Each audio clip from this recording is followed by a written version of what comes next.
বাংলাদেশের 1 ইঞ্চি জমি আমরা কাউকে ছেড়ে দেব না। আমাদের জীবন দিব, তবুও বাংলাদেশের আধা ইঞ্চি জমি আমরা ছেড়ে দেব না। শেখ মুজিবুর রহমান সাহেব দুনিয়া থেকে বিদায় নিয়েছেন, তার সুকীর্তি অথবা তার অন্য কিছু, সেটার মূল্যায়ন জনগণ করেছে, করবে, করতে থাকুক। আমরা মিলেমিশে আছি, কারণ বাংলাদেশ আমাদের সবার। আমরা এবার বলেছি, সোচ্চারভাবে বলেছি, আমরা বাংলাদেশে কোনো মেজরিটি মাইনরিটি মানি না। বাংলাদেশে যারাই জন্মগ্রহণ করেছে তারা সকলেই বাংলাদেশের গর্বিত নাগরিক। এই মাইনরিটি শব্দ বলে বলে অন্যান্য ধর্মের ভাই বোনদেরকে ব্যবহার করে একটি গোষ্ঠী মূলত দেশের বাইরে থেকেই তাদের স্বার্থ হাসিল করতে চায়। ইডেন বে কক্সবাজার সমুদ্র সৈকতের উপর নিজেদের একটি ঠিকানা। মাত্র 5 লাখ টাকায় আপনিও হয়ে যেতে পারেন এই হোটেলের মালিক। এখন আমাদের এই ভাই বোনেরা ওইটা বুঝতে পেরেছেন, তারাও সোচ্চার হয়েছেন। আপনারা দেখেছেন, ভারতীয় হলুদ মিডিয়া যখন বাংলাদেশের বিরুদ্ধে নিকৃষ্ট যুদ্ধ শুরু করেছে, মিথ্যা তথ্য ছড়াচ্ছে, তখন জগন্নাথ হল থেকে আমাদের হিন্দু ছেলেমেয়েরা বের হয়ে তার প্রতিবাদ করেছে। কারণ তারা প্রমাণ করেছে এদেশ আমাদের সবার। তোমরা যা বলো তা অসত্য, তা মিথ্যা। তোমরা আমাদেরকে ব্যবহার করে তোমাদের মতলব হাসিল করতে চাও, সেই সুযোগ আমরা তোমাদেরকে দেব না। কেন ভারত এটা করে আমাদের সাথে? আমরা তাদের কি ক্ষতিটা করেছি? ভারতের কোনো আভ্যন্তরীণ ব্যাপারে আমরা হস্তক্ষেপ করেছি? ভারত বলে আমাদের দেশে সাম্প্রদায়িক সহিষ্ণুতার অভাব, সম্প্রীতির অভাব। হ্যাঁ, মানুষ দেখতে পাচ্ছে কোন বৎসর কতটা কোন ধর্মের মানুষ ভারতের উগ্র একটি সাম্প্রদায়িক গোষ্ঠীর কাছে নির্মমভাবে নিহত হয়, সারা বিশ্ব তার সাক্ষী। বাংলাদেশে এই ধরনের নিকৃষ্ট ঘটনা ঘটে না।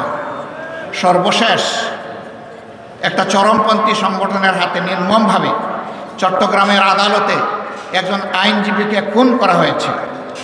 তারা চেয়েছিল এই খুনের মাধ্যমে একটা খুনের হুলি খেলতে। বাংলাদেশের মানুষ তাদের মুখে চুনকালি লেপে দিয়েছে। বাংলাদেশের মানুষ ধৈর্যের পরিচয়, সহিষ্ণুতার পরিচয় দিয়ে বলেছে এ খুনের সাথে যারা জড়িত তাদের বিচার হবে, কিন্তু তাই বলে নির্বিচারে আমরা সবার গায়ে হাত তুলতে চাই না। ভারত কি এমন একটা উদাহরণ দেখাতে পারবে? তাদের দেশের মুখে আছে। আপনারা দেখেছেন গতকাল বিভিন্ন ধর্মের যারা সম্মানিত ব্যক্তিবর্গ তাদেরকে নিয়ে প্রধান উপদেষ্টা একসাথে এক কাতারে দাঁড়িয়ে আওয়াজ তুলেছেন, এদেশ আমাদের সবার, আমরা এখানে কোনো সাম্প্রদায়িক বিভাজন চাই না। আমরা ধন্যবাদ জানাই আমাদের প্রধান উপদেষ্টাকে তার এই মহৎ উদ্যোগ নেওয়ার জন্য। উদ্যোগ নিয়েছেন, উদ্যোগ নিয়ে থেমে গেলে হবে না, এই যাত্রা আমাদের অব্যাহত রাখতে হবে। এর আগের দিন তিনি সমস্ত রাজনৈতিক, দেশপ্রেমিক, ফ্যাসিবাদ বিরোধী, সাম্রাজ্যবাদ বিরোধী জাতীয় রাজনৈতিক নেতৃবৃন্দকে নিয়ে তিনি এক কাতারে দাঁড়িয়েছেন। সবাই আমরা একই আওয়াজ তুলেছি, আমরা কোনো আগ্রাসন সহ্য করব না। বাংলাদেশের 1 ইঞ্চি জমি আমরা কাউকে ছেড়ে দেব না। আমাদের জীবন দিব, তবুও বাংলাদেশের আধা ইঞ্চি জমি আমরা ছেড়ে দেব না। এই দেশ গড়তে হলে কিছু ছাদাবাজ মুক্ত হাত দরকার, কিছু চরিত্রবান দুর্নীতিমুক্ত মানুষ দরকার, কিছু দেশপ্রেমিক চিন্তাশীল বিচক্ষণ মানুষ দরকার।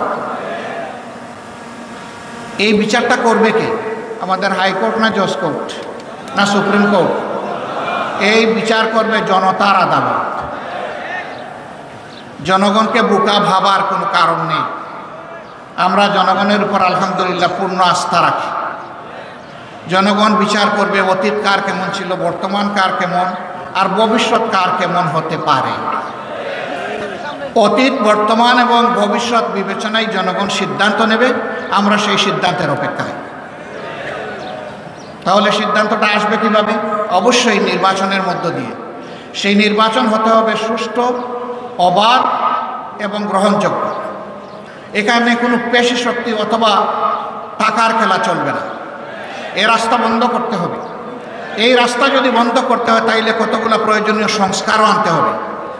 সেই সংস্কারে সরকার হাত দিয়েছে। আমরা সরকারকে অনুরোধ করব সংস্কারে গতি বাড়ান। সংস্কারে গতি বাড়িয়ে মৌলিক সংস্কারগুলো করে একটা সুষ্ঠু নির্বাচন জাতিকে উপহার দেন। আপনারা যেন ইতিহাসে স্মরণীয় হয়ে থাকতে পারেন। আপনাদের নিজস্ব কোনো এজেন্ডা থাকবে না। এজেন্ডা, জাতীয় এজেন্ডা একটাই, যে একটা সুন্দর সুষ্ঠু নির্বাচন আপনারা উপহার দেবেন। তার জন্য যত সংস্কার প্রয়োজন তাই আপনারা করুন। আমরা আপনাদেরকে চাপ দিচ্ছি না, আবার অনুরোধ করব আপনারা মূল্যবান সময়টাকে নষ্ট করে দীর্ঘায়িত করবেন না। আপনারা যৌক্তিক সময়ের ভিতরে এই নির্বাচন জাতিকে উপহার দিন। জাতি গত 3টা টার্ম তাদের নিজস্ব ভোটের অধিকার প্রয়োগ করতে পারেনি। বিশেষ করে জাতির 42 ভাগ ভোটার যারা যুবক, তারা একটা ভোটও দিতে পারেনি। আমরা আমাদের যুবকদের হাত ধরে, যুবকদের বুক ছিটিয়ে যুদ্ধ করা এবং রক্তের বিনিময়ে এই স্বাধীন পরিবেশটুকু পেয়েছি। আমরা চাই আগামীতে তারা শুধু ভোট দিবে না, তারা জাতিকে নেতৃত্বও দিবে ইনশাআল্লাহ। আমরা একটা যুব সমৃদ্ধ বাংলাদেশ গঠন করতে চাই। আমরা আমাদের যুবকদের হাতকে বেকারের হাত হিসাবে দেখতে চাই না। আমরা আমাদের যুবকদের হাতকে উন্নয়নের হাত হিসাবে দেখতে চাই, কর্মীর হাত হিসাবে দেখতে চাই, দেশপ্রেমিকের হাত হিসাবে দেখতে চাই, জনতার পাশে দাঁড়ানো হিমালয় পর্বতের মতো শক্তি হিসাবে দেখতে চাই। শেখ মুজিবুর রহমান সাহেব দুনিয়া থেকে বিদায় নিয়েছেন, তার সুকীর্তি অথবা তার অন্য কিছু, সেটার মূল্যায়ন জনগণ করেছে, করবে, করতে থাকুক। কিন্তু আপনি ওই জায়গায় জেদ ধরে আপনি কুমিল্লা বিভাগ দিবেন না, একটা জেলাকে তার নাম ধরে অপমান